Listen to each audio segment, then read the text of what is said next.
What's happening, people? Welcome to the Ramblin' Dad podcast. Today, I am joined by Zac Pauga. What's happening, brother? Not much. How you doing? I'm good, mate. So you're over in Thailand just now, aren't you? Yeah, I am in Bangkok right now, getting ready to corner Ben Tynan at the one fights. It'll be Saturday morning here, but I think Friday night for most people. Yeah, awesome, man. I thought you were over there training. I didn't realize you were over there cornering the dude. Yeah, I'm gonna sneak in some training while I'm out here, but yeah, the reason I came out here was to corner my buddy. Right. Okay. Awesome, man. Won championships, excellent promotion themselves. You know what I mean? So it must be great being able to get over there and experience that as well. Yeah, it's cool. That's one of the things about fighting that you don't really get in too many other sports is the opportunity to just see the world. That's it. So when was it you got out there? Just a few days ago? Yeah, I got out here on Wednesday. Right. Okay. And, yeah. And then just heading straight back home after the fight then, or spending a few more days out there?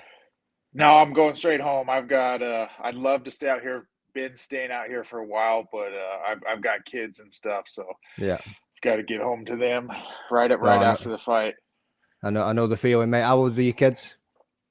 My son is 4. My daughter is she turns 7 on Monday, so that's why I Wow. really got to get home. Oh yeah, you got to get home for that birthday, man. You owe some presents. Yeah, exactly. Yeah. My daughter's just turned 2, so that was in February just there. So I'm just at the start of this journey, mate. I'm at the start of it. So, but it's a wild one. Yeah, it's the best thing in the world. Yeah. So training out of Elevation fight team back in Colorado. You been there for a while now, or? Yeah. I've my whole fighting career has been with them, with Team Elevation, and Vinny Lopez and Coney Donovan they taught me how to fight. I had no fighting background before I started training with them, and they brought me up through this whole thing. Well, obviously no fighting background before it, but I don't know if you can say that, mate. Yeah, I mean, free sport professional athlete, which is an unbelievable feat. I mean, there's not many people in the world that could boast on that one. But NFL and rugby, mate, that's a heavy contact sport in the two of those. So you've got some fighting background from the looks of it. Yeah, so I'm no stranger to contact. I wasn't a stranger to contact, but no traditional martial arts background, I guess, is more accurate. Well, it's interesting. I wanted to ask you this one because obviously in the UK, rugby's a pretty big sport. Yeah, I mean, like we have a lot of rugby league here and rugby union. Which one was it that you took part in, rugby league or union, or is it different out was it in the States that you played? Yeah, I played in the States and it was a union. Like I love league. I'm a fan of league. I love watching it, but it just doesn't exist in America. Right. Okay. I think it's a much faster paced game than what you get from a union game, isn't it? Yeah, it's all the fun parts of rugby. It's running, hitting, tackling, kicking big plays. You take out all the slow parts, the rooks, the mauls, the lineouts. So, what position did you play when you were playing rugby? I was a flanker, or in okay. 8-man, 6 and 8 is what I played. Right, nice. So obviously in the UK, we always kind of like to diss American football a little bit and say, oh, it's a girls' game because you're wearing the pads and the helmets and everything. Which one hits harder, brother? Come on, hit me with it. So it's different. The individual hits in football are harder because the dudes are wearing armor. They're wearing armor, and they just get a sprint full blast at you, and then they get to take a rest afterwards. Rugby is an infinitely harder game. It's more difficult to play, but if you're just talking about getting hit, the hits in football are harder than the hits in fighting because the dude's all like a little tank that just sprints full speed at you and then gets to take a 5-minute break and come do it again. Yeah. And you see some of them, man. See when you get caught by 2 dudes in American football, one goes for the legs, the other one goes for the body, and you just get snapped in half. It's just like, and you can get blindsided in football. People can just tee off on you whenever they want to. Like you can not have anything to do with the play. You're just running down the field, and they call it getting earholed. A guy just hits you right in the side of the head. You don't even know. Yeah. You didn't even know it was coming. Rugby, right? You're only getting tackled when you have the ball or if you're around the ruck. Like you're aware of when contact is coming. That's not the case in football. Yeah, it can come out of nowhere, and I suppose your vision's probably blocked by the helmet. Like, I mean, your peripheral vision's probably out of the window with that helmet sitting on there as well. Like, oh yeah. Like I said, when you get earholed, it's the worst. You're just all Hmm. of a sudden upside down. You don't know, you know what happened. Just got Yeah. drilled, Oh, yards away from the play. people even grabbing the helmet and dragging you to the floor via the visor. Yeah, I mean, you can see that sometimes as well. Yeah, there's more. I think there's more things to grab onto and drag you to the floor, aren't there? That's probably one way to look Oh at it too. yeah, yeah. Injuries because people just blasting your legs, taking your legs out, pulling you down from behind. They're trying to change. They're trying to like use rules to change it. Right now, they just changed the way kickoffs work in the NFL. They're trying to use rules to change it, but the game is it's totally different than from when I played, and it's just Hmm. going to keep changing, and it's like almost unrecognizable at this point on how guys are allowed to tackle or what they're allowed to do, Yeah. just because it's such a dangerous game. It's silly, that they put these pads on that make you more dangerous. They don't protect you at all. They just make Hmm. you more dangerous when you wear those pads. I suppose it makes the mass and the volume of you bigger, doesn't it? And there are already some pretty Yeah, big yeah. dudes in the NFL as it is, man. That's unreal. Like, I never thought about it that way. So how did you get into rugby? Because I imagine that's not massive in the US. So how was that? Like, was it NFL and then rugby, or the other way around? Yeah, it was NFL and then rugby. So my dad's a Samoan immigrant, so Hmm. rugby's huge in Samoa, and Yeah. that's what we like grew up watching. That's my dad's favorite sport. So we grew up watching. I grew up watching rugby. I always watched the World Cup, and I was always a fan of it. Hmm. And then when I got out of the NFL, they were just starting the first professional, rugby league uh, in America. So teams were just looking for players. Teams just needed athletes. They didn't Yeah. necessarily, there wasn't a whole lot of good rugby players to go around. So, obviously I already knew the game and was big, fast, could run, strong. So Hmm. just fit in perfectly on a team. There was a team in Denver, which is where I grew up and was from. So Right. everything Okay. just worked out. Mate, just all lined up perfectly, I suppose, didn't it? Yeah. I mean, so what was your favorite out of the two, or do you like aspects of both of them just as much of each other? No, I love rugby. I don't miss playing football at all. I miss the money from football, but Yeah. I don't miss playing football at all. I consider going back to play rugby every day. I miss playing Hmm. rugby. I love it. It's a different level of camaraderie and needing your teammates, needing everyone to support you and be around you. And the game's just fun. You get to do Yeah. everything, run, kick, pass. Hmm. I love rugby. Right. Have you ever been over to the UK and watched the game, or? Yeah, yeah. I've been Yeah. I've been all over the world, watching in England. I watched England play in the States, but yeah, it's I've been all over watching. Okay. Have you got a rugby league team that you support that you like watching, or? A league team. I like the Hmm. Rabbitohs. Right. I don't Okay. know many. Yeah, I don't know any many league teams in the UK, but Yeah. I love watching the league teams in Australia. Right. Okay. Sweet. Yeah. So the town that I live in Scotland now, but the town that I'm originally from was in the northwest of England. It was a big rugby town. They're called the Warrington Wolves. Like, so Oh, they've been going for forever, man. Like, but yeah, I come from a big rugby town. Then you've also got the Wigan, just not too far away, 15, 20 minutes down the road. They're the Wigan Warriors, and St Helens is not too far. These are all like some of the bigger names that are in that league. You know what I mean? So it's always been a part of my life. I played it when I was in high school and stuff too, but it's a good old rough sport for people to get into. Nothing like football or soccer, as you guys would call it. You know what I mean? Where people yeah, get tapped and they're rolling around on the floor like muppets. It's like, come on, get up. yeah, exactly. Yep. Yeah.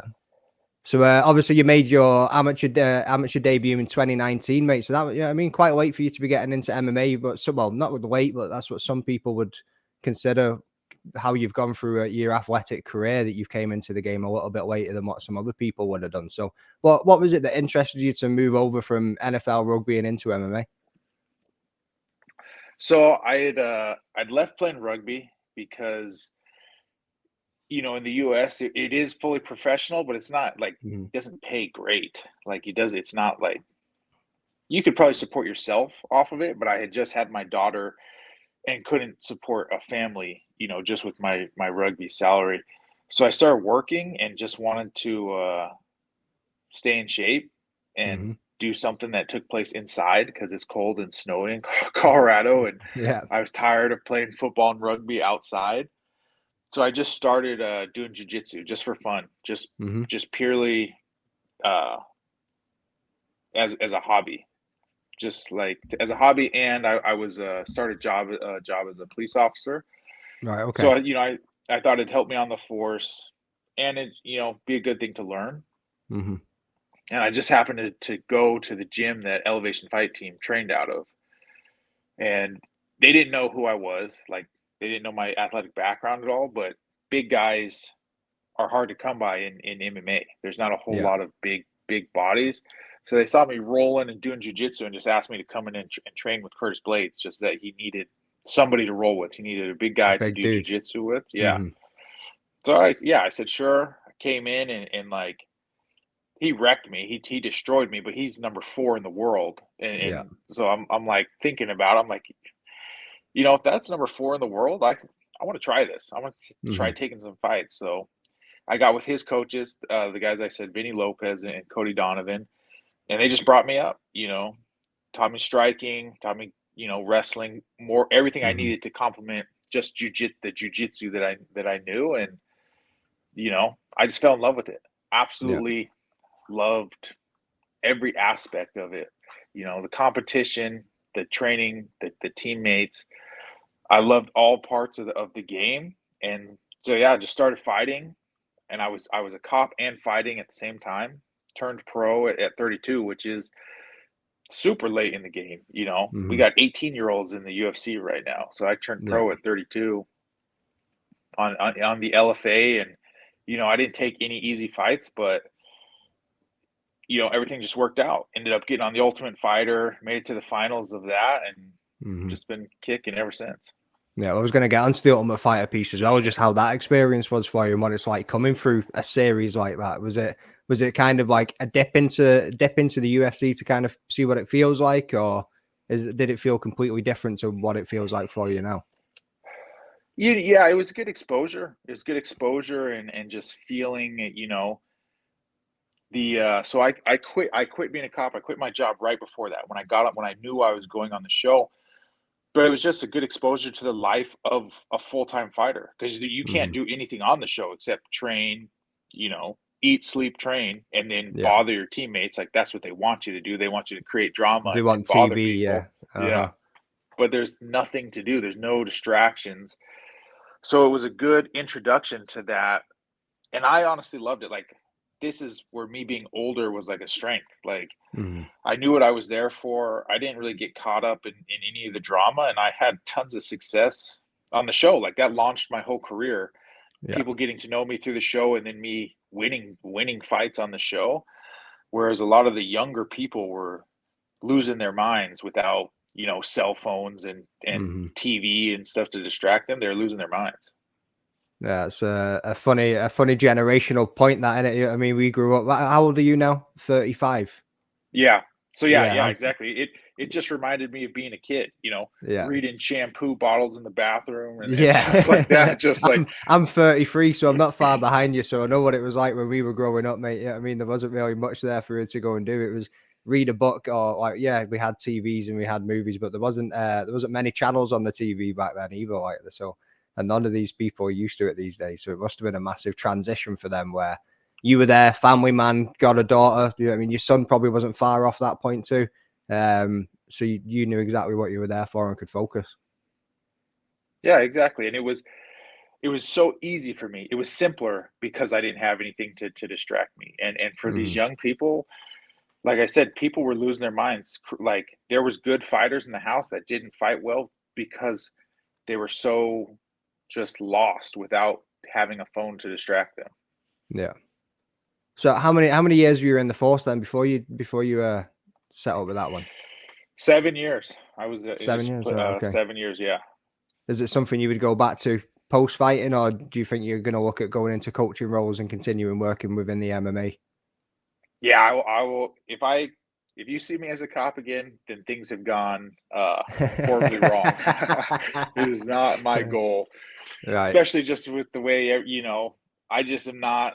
I'm looking to take care of me and my family and myself. I'm not trying to work Yeah. for the government and do that thing anymore. Yeah. It's just something you had to do at the time, obviously, to support your family, and it served its purpose, I suppose. Yeah. Yeah, exactly. That's Yeah. exactly what it was. Hmm. It was a role that I needed to take for a little bit, and I did it to the best of my ability. And then when it was time to move on, I moved on. Yeah, sweet, man. I think you took the right approach to it as well, getting into jiu-jitsu and thinking that could help you on the way. Because I think there's the jiu-jitsu gym that I trained at, there was a couple of police officers in there as well. And I think it is good because you do get some officers in the world that are full of ego and could probably do with learning how to control somebody a lot safely than the way that it does go sometimes. You know what I mean? So Absolutely. Every police officer should have some type of experience in grappling, wrestling, or jujitsu. To think that you're going to go out in the world and get into altercations with people and have no knowledge of how to actually restrain people or yeah, deal with people physically is just madness. It's insanity. It's wild, isn't it? Yeah, I mean, and I think the world slowly turning against the police. I don't know what happened, man. Like there was some breakup somewhere along the lines where it used to be. Yeah, I mean, when we were younger, we were always told if you need help, go to a police officer, and now it's always boycott the police and don't go anywhere near them. And that isn't the answer either. It's a crazy time that Yeah, we're living in. yeah, absolutely. And like I said, I was I was a police officer during that transition. I was been on the force for like 5 years when the U.S. went through the whole defund the police stuff, and that's when I was just, really, I was like, I do this to help people. If you guys Yeah. don't want me to help you, then I'll go do what I want to do. I'll go, fight for myself. I won't come in here and try and help you guys every single day if you don't want me to. That's kind of to the point where I got. I think that's probably what we need to do. Just leave people to it and see how quickly they change their mind once things spiral out of control even more. Yeah, exactly. Yeah. Teach them some life lessons. But yeah, like through that, you've obviously found like the perfect gym for you. Like you say, man, like you can't come across these big dudes enough to be training with them. I even know over here in the UK, you've got Tom Aspinall has set up a team of heavyweights. You know what I mean? He's grabbed them from all sorts of promotions around and he has them come to his gym and train with him on the day-to-day basis because it is that difficult to find some of the bigger dudes to train with. So yeah, I mean, I would say right now, and for the last few years, Team Elevation has one of the best, if not the best, heavyweight room in the planet. We obviously have Curtis Blaydes. He's the big, star of the team and of the heavyweights here. But we had Alistair Overeem on the team. He just retired last year. Yeah. Myself, Devin Clark, Ty Flores was in the PFL, and then Ben Tynan, who's fighting in one this weekend. You're not going to find 6 top tier heavyweights in any gym on earth. So like I am super fortunate where we're at and just the opportunities that I have here. Yeah, obviously, and you were there with Curtis last weekend before, 3 weekends ago. Time's passing quickly, bro. But yeah. Obviously that fight against Jelton Almeida went in there and just tried to lay and pray like he always does. I was hoping he wouldn't try and take that route, but Curtis Blaydes was too slick for him, man. I mean, you seen him going in, and that was it. Yeah, it's us on our team, we all knew that's exactly what was going to happen. Jelton is good. He is good, and his grappling and his jiu-jitsu is legit.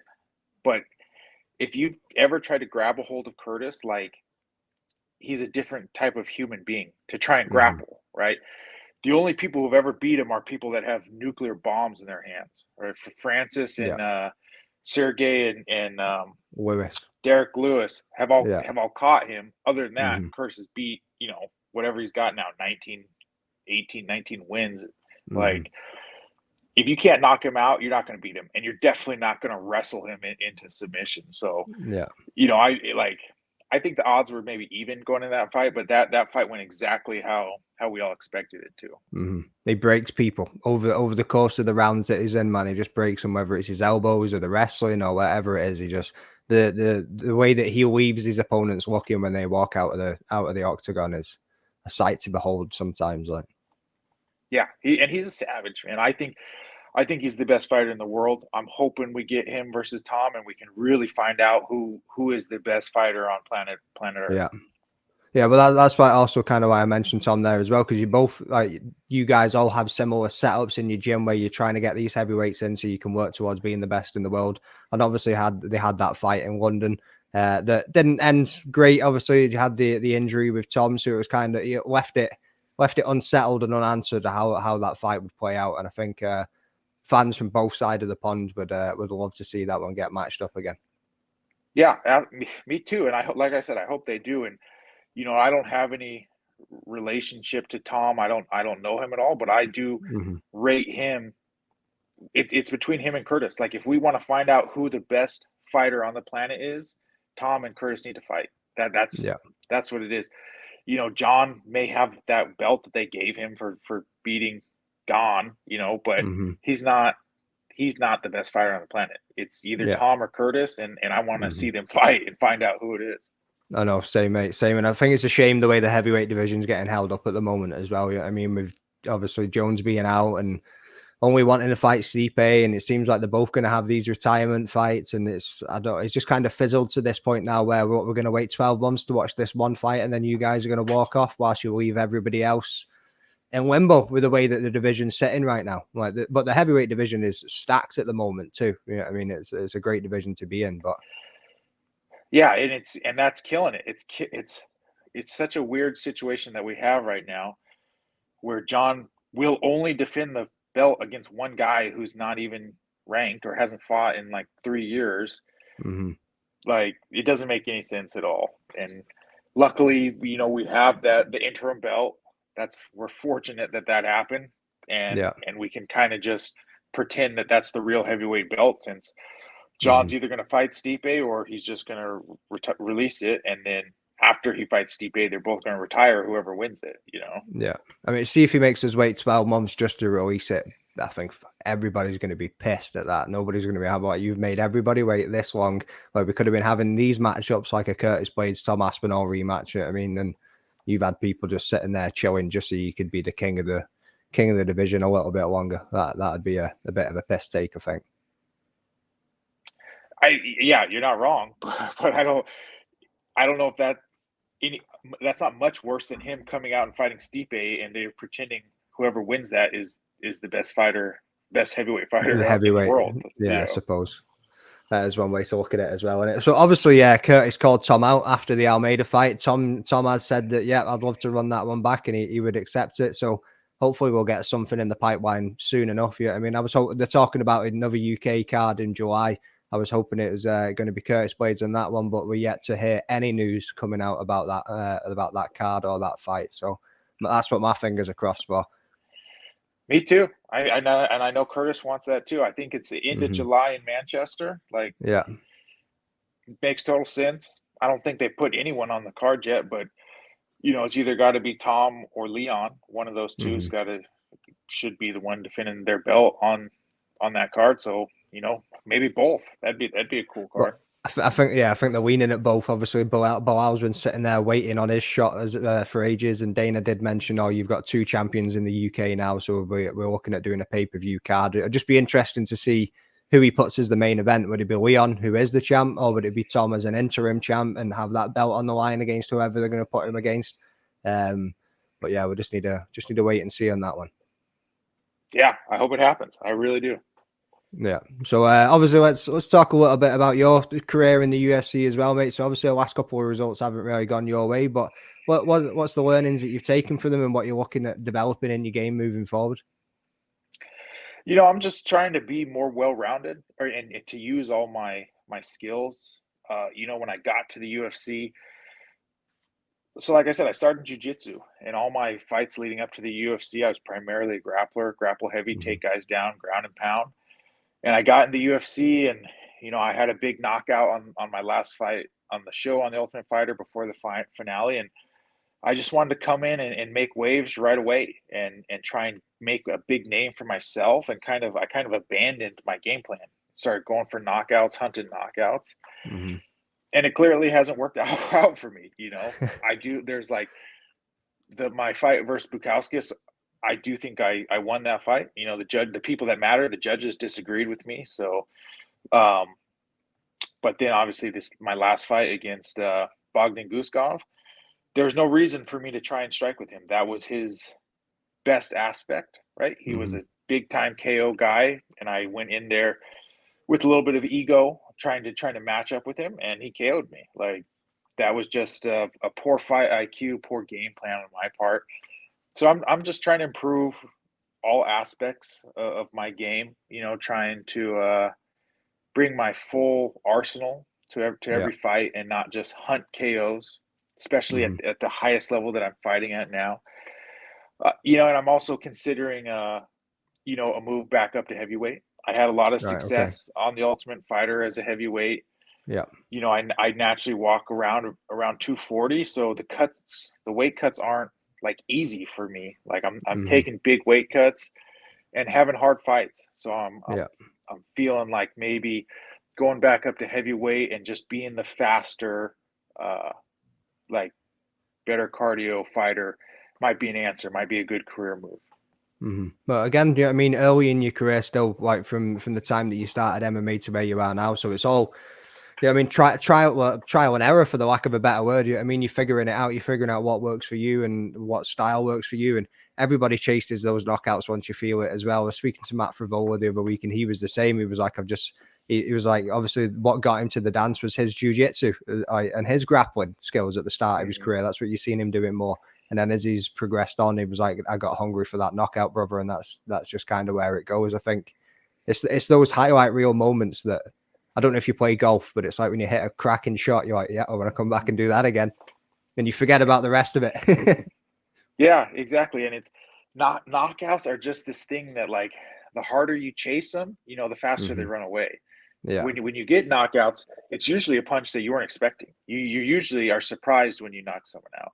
Hmm. And the more you try and force it, the less it happens. Yeah. Especially like with you bigger boys as well. It can just be one of those clips. You know what I mean? Light heavyweight or heavyweight. Because, sorry, I was going to bring that up and mention it, saying obviously as you went through the Ultimate Fighter, you were at heavyweight and then you came down to light heavyweight. What was the reasoning for that? Is just something you wanted to give it a go, or? I I'm not really sure, to be honest with you. So I lost in the final, right? I got knocked Yeah. out in the final. First time I'd ever been lost. First loss I'd ever had. First time I'd been KO'd.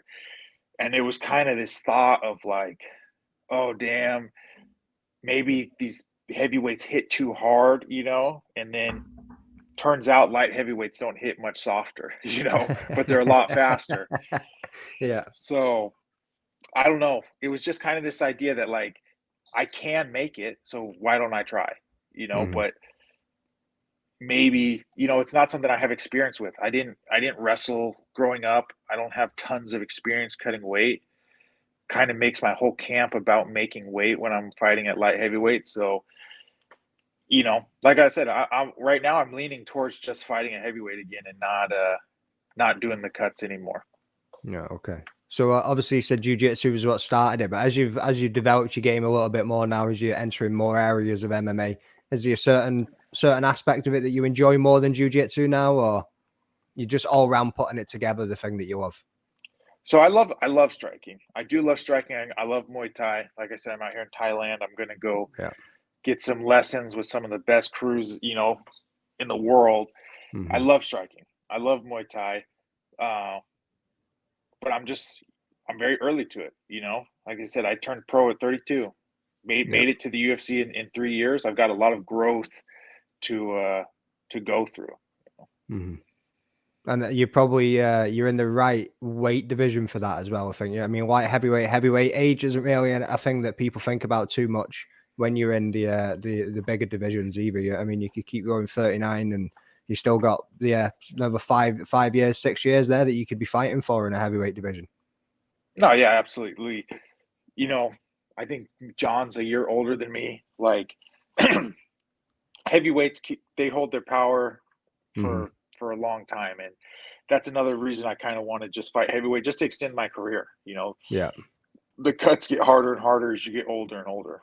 Hmm.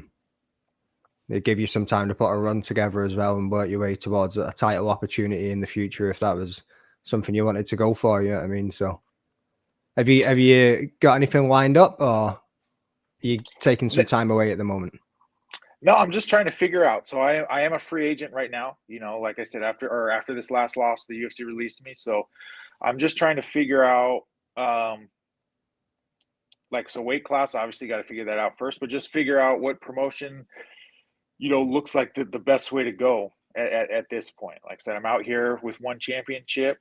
They put on a great show. There's lots of other organizations now. It's not just UFC or bust. So just checking it out or seeing if I want to try and like work my way back into the UFC, go fight back on a regional show at heavyweight and earn my way back. So that's where I'm just trying to figure out, what makes the most sense for my career right now. And like you say, there is plenty of other promotions out there as well now. It's not just the UFC or bust. Like MMA is growing globally. Like even in Europe and the UK, it's like on the up and up. And obviously, you guys have like LFA. Like what else is there? I mean, there's CFFC. There's tons of promotions out there. Yeah. Yeah, CFFC. Jorge Masvidal's paying dudes good money and game bread. Like there's tons of opportunity out there. So yeah, I just got to find out where I fit in. Yeah. Would you do some bare knuckle boxing? Jump on into that and give it a go? So I would prefer to do the MMA. I would prefer to do the game bread, bare knuckle MMA. But the boxing could be cool. Like I said, my goal right now is to try and expand my skill set or utilize my whole skill set, not just go straight to boxing. But yeah, I'm pretty open to all opportunities. Like I'm open to hear what people are doing.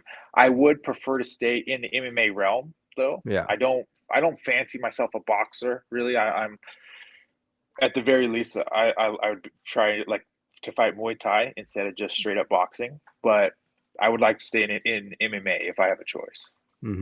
And how does that work now? Like for you, is that would your manager approach these promotions, or would you wait until somebody come and approached you and gave you an offer, or started talking about maybe join this promotion here, that promotion there? Because I mean, you got the likes of like LFA, you've got Aries as well. I mean, like if it was something that you wanted to do was going back towards the UFC, you've got a lot of like these, they call them like feeder promotions, where you fight through here and then you get through that piece. Yeah, so it's my managers just reaching out to different organizations and seeing where they're at and what they'll offer. At this point, I do have like not a huge name, but a recognizable name. Like I said, I was in the Ultimate Fighter, UFC vet. I have a little bit of pull and a little bit of the name. So just seeing what makes sense. Seeing what opportunities there are out there to make money, because that's a piece of this game too. It's a big piece of this game is getting paid to do this, not just going out there and fighting for fun. Yeah, 100%. You know what I mean? And getting to travel the world whilst you're doing it and enjoy that time and just hanging out with the boys and backing them in the corner as well. It's just going to give you that experience a little bit more and that exposure. You know what I mean? Getting over to the one championship and being there in a corner gives you the opportunity to be networking whilst you're out there, I suppose, and meeting some new people. Yeah, exactly. Yeah. So it's like, that's exactly right. I'm just meeting people, letting them see my face, letting them see who I am, and seeing how they put on a show. I've been in some promotions where I'm like, I would not want to fight for this promotion unless they paid me a lot of money. So it's good to just see how different promotions operate, how they take care of their fighters, and it's all a piece of the journey. I don't know if you'd ever look at any UK or like European shows as well, but obviously you've even got PFL, Bellator, there's Cage Warriors, there's Octagon too. Yeah, I mean the European, the Czech Republic. I don't know if you ever looked at any of those guys, but they're all making moves as well. Yeah, my teammate Bojan Velichkovic just won the Octagon tournament last year. Right. Okay. And he has nothing but good things to say about Octagon. He loves fighting for them. So I would be definitely open to talking to them. I fought for Cage Warriors on the regional scene twice. Yeah. I like that promotion a lot. That would be in a similar vein as LFA, like trying to work my way back into the UFC if I were to go fight for them. But like I said, I'm taking all offers. I'm listening to all available offers. Wicked, mate. Wicked. Looking forward to seeing you getting back in there, bro. But obviously, light heavyweight division. Do you manage to watch much MMA, UFC, any of the regional stuff, or I mean, dad life and training yourself and backing in the corner for your boys is probably taking up a lot of your time. But I watch. I the UFC. I watch almost every weekend. I watch it, especially a light heavyweight and heavyweight fights. I try and watch all of them. So we've got Jamal Hill and Alex Pereira coming up, 10 days or something now out from UFC 300. What are you thinking of that matchup, and where do you see it going? You know, I honestly think Pereira. I don't see Pereira losing. You know, it's almost the perfect matchup for him. I Mm-hmm. think, you know, if we could get a wrestler to fight him at light heavyweight, I think he would lose. But Jamal's not going to wrestle him. Jamal's going to strike with him, and you're talking about, you know, maybe the best striker that's ever been in the UFC, or one of. Like, I think I think Pereira wins, and Mm-hmm. it's and you know, I'll be shocked if I would love to see Jamal come out and put him away like he's put away so many different people, but it's a tall ask for, like, not it wasn't really short notice, but I think they signed it, you know, 6 or 7 weeks ago. Pretty quickly, yeah. Not Mm-hmm. not a full championship camp, not a full championship camp, and it's his first fight back off of injury. Mm-hmm. Like, it's a lot. It's asking a lot of Jamal, and it's not asking anything of Alex. You know, Alex is just Yeah. he's not going to cut as much weight as he usually does. He's fighting a guy that's not going to take him down.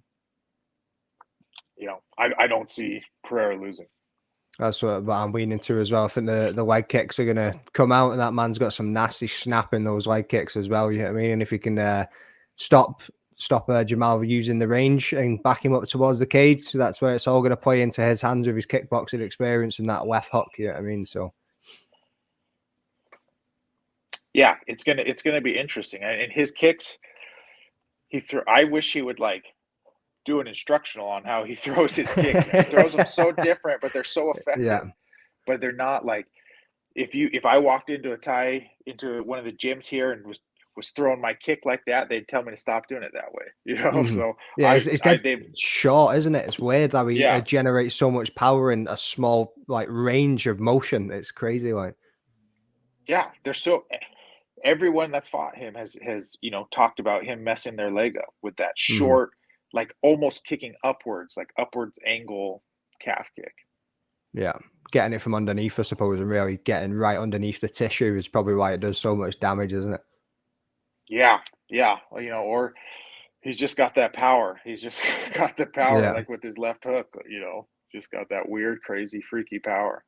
I can't wait for it, man. It's one hell of a stat card next weekend that we've got, and you know what I mean, a lot of people were bad mouthing that main event as well, and I'm like, there's nothing wrong with that main event. Like, I'm pretty excited to see it and see what Jamal can do coming back, and like I say, the rest of the card is just stacked top to bottom too. Yeah, oh yeah, BMF title on the Mm-hmm. line. Like, it's a great card. The UFC shot themselves in the foot because they were trying to sell it too hard right before they had the main Yeah. event solidified, and then they had to kind of scramble and put this one together. But without them talking about, you know, the greatest card ever or people coming out of retirement, this is an amazing card. This is a Mm-hmm. great card.